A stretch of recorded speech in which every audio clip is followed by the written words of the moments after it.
Assalamualaikum warahmatullahi wabarakatuh. Sahabat sehat, berjumpa kembali bersama Alfi Sidoy Channel yang membahas tentang pertanian, keamanan pangan, dan ketahanan pangan. Semoga sahabat sehat selalu dalam keadaan sehat dan afiat, tidak kurang suatu apapun juga, selalu dalam limpahan rahmat, kasih sayang, berkah, dan maghfirah dari Allah Tuhan Yang Maha Esa. Sahabat sehat, apa kabar semua? Hari ini kita bertemu kembali dengan menyampaikan tentang apa itu nomor register Good Agriculture Practices.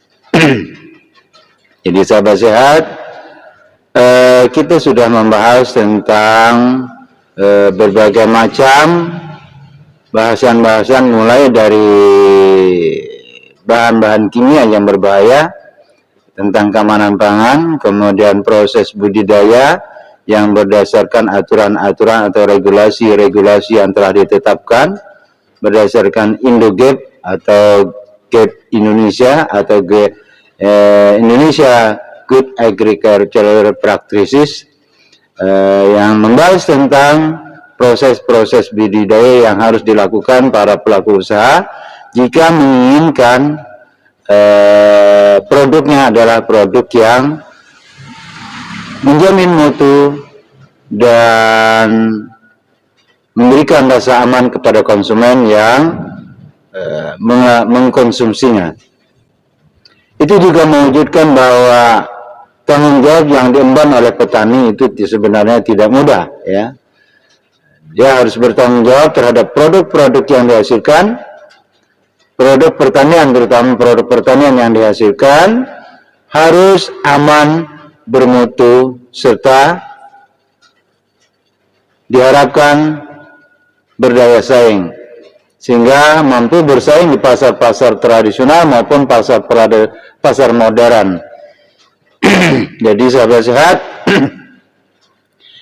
saya ingatkan kembali bahwa siapakah yang melakukan register kebun? Yang melakukan register kebun itu adalah sebuah lembaga pemerintahan, yaitu Dinas Pertanian yang ada di lingkup provinsi masing-masing. Dalam hal ini adalah Dinas Pertanian yang ada di provinsi melalui Dinas Pertanian yang ada di kabupaten kota masing-masing. Jadi para pelaku usaha dengan bantuan para penyuluh untuk mengisi formulir pendaftaran untuk mendaftar kebun sebagai kebun register, ya, di mana nanti akan dilakukan surveillance atau penilaian di lapangan. Dalam hal ini terkait dengan standar-standar kegiatan yang harus dilakukan oleh para pelaku usaha berdasarkan Indogap tersebut. Di konten-konten terdahulu sudah kita sebutkan pekerjaan apa yang harus dilakukan, yang wajib dilakukan, yang dianjurkan untuk dilakukan oleh para pelaku usaha. Silakan buka konten-konten terdahulu, ya, agar mengerti dan memahami pekerjaan apa saja yang harus dilakukan oleh para pelaku usaha agar terpenuhi Indogap yang disarankan, diperintahkan oleh negara kita terhadap para pelaku usaha agar mutu produk yang dihasilkan benar-benar memiliki mutu yang baik, aman dikonsumsi oleh masyarakat yang ada. Di sahabat sehat, bahwa register kebun setelah para pelaku usaha memenuhi standar pekerjaan yang dilakukan sesuai dengan Indogap, maka dia harus mengisi formulir untuk mendaftar sebagai kebun yang telah menerapkan Indogap, ya, melalui bantuan teman-teman penyuluh yang ada di lapangan, kemudian Dinas Pertanian yang ada di kabupaten kota masing-masing diajukan kepada provinsi, Kemudian nanti Dinas Pertanian Provinsi akan melakukan evaluasi dokumen, ya. Jadi dokumen yang disampaikan itu akan dievaluasi kebenarannya, data-datanya, data dukung dan sebagainya, seperti yang saya sudah sebutkan di konten-konten terdahulu, bahwa persyaratannya sebenarnya tidak susah dan itu dilakukan setiap hari, ya. Dan itu dilakukan dan dijadikan pekerjaan setiap hari oleh para pelaku usaha di lapangan, ya.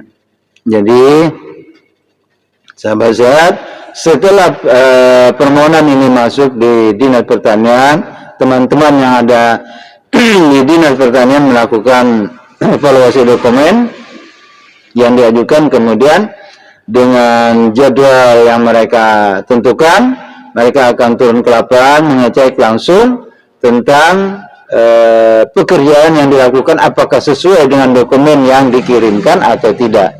Jadi pekerjaan-pekerjaan yang sesuai dengan Indogap yang disarankan, yang dianjurkan atau diperintahkan oleh Indogap itu apakah benar dilaksanakan oleh para pelaku usaha berdasarkan dokumen yang diajukan kepada provinsi, akan dicek langsung ke lapangan apakah data itu benar dilakukan atau tidak. Jika benar, maka akan dilanjutkan dengan proses pemberian pernyataan oleh dinas bahwa register kebun sesuai dengan apa yang dianjurkan, artinya dapat dikatakan lulus, ya. Jika lulus, maka dia akan mendapatkan sertifikat. Kemudian di dalam sertifikat itu ada nomor. Jadi sebelum melakukan register kebun, lakukan tindakan-tindakan yang diperintahkan oleh Indogap, karena ada SOP dan SSOP setiap komoditi yang kita budidayakan. Apa itu nomor register? Jadi seperti contoh ini, ya, contoh yang kita tampilkan ini, itu ada kode-kode pada nomor tersebut, ya. Di depan ditulis seperti ini, di depan ditulis ada GAP atau GAP, itu menunjukkan bahwa ini adalah proses register kebun, artinya lahan yang dibudidayakan itu telah didaftar dan telah memenuhi persyaratan dalam pelaksanaan kegiatan sesuai dengan GAP Indonesia atau Indogap. Kemudian setelah tulisan GAP itu ada kode nomor 1. Nomor 1 itu adalah kode daripada komoditi. 01 itu berarti komoditi hortikultura, ya. Kemudian strip datar ada lagi nomor, misalnya saya sebutkan misalnya 64. 64 itu adalah kode daripada provinsi. Provinsi mana? Seperti di sini saya sebutkan 64, berarti dia adalah provinsi Kalimantan Timur, ya. Jadi kode 64 itu ada kode provinsi Kalimantan Timur. Sementara setelah 64 itu ada titik 04 misalnya. 04 itu adalah menunjukkan kabupaten mana, ya. Kabupaten Kutai Timur. Itu 04 itu adalah kode daripada Kabupaten Kutai Timur. Setelah 04 yang menunjukkan kabupaten, kemudian ada di sana 45. 45 itu apa, ya? 45 itu adalah nomor register GAP-nya, ya, nomor urut register GAP yang dikeluarkan oleh Dinas Pertanian. Kemudian setelah itu ada strip datar 1 Romawi. Nah, 1 Romawi ini menunjukkan bahwa itu adalah kode daripada hortikultura yang dimaksudkan adalah buah. Buah apa, ya? Untuk menentukan buah apa, maka ada kode di belakang. Misalnya titik atau strip dasar 046. Nah, 046 ini menunjukkan bahwa dia adalah kode komoditi pisang. Itu sahabat sehat.